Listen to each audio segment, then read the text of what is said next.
I'm going to show you how I got my lashes from this to this in under 5 minutes using my DIY lash extensions kit from Magnix. The kit comes with everything you need, and I love how the clusters come from 10mm to 16mm, so you can really customize like whatever look you want. First up, make sure your lashes are clean, you don't have any mascara or makeup on them, and then you want to grab the Bond side and you're going to apply this to the base of your lashes.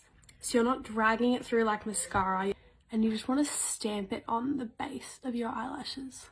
And now you grab your tweezers and your lash clusters. I like to do from 12mm to 10mm just so it's like a little bit more natural. I'm going to start with your longest length first. I'm going to start with my 12mm, and you want to apply as close as you can to your actual eyelid without poking yourself in the eye.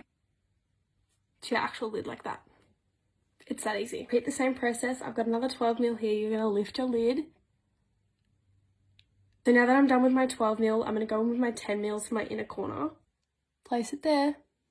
And you're done. You're just going to go along and you're just going to clamp the lashes to your natural lashes so they seal better. And now for the last step, you're just going to grab your seal end of here and you want to focus this on where you put the actual Bond on your lashes. You're just going to dab it along. It is as easy as that. It literally took me like less than 5 minutes to do my own lashes, and they last up to 10 days. It's so much cheaper than lash extensions. Lash extensions, you have to pay like $100 every 2 weeks for a refill. I genuinely 100% recommend this, and I'm never going back to lash extensions. Do yourself a favor and start doing your lashes at home.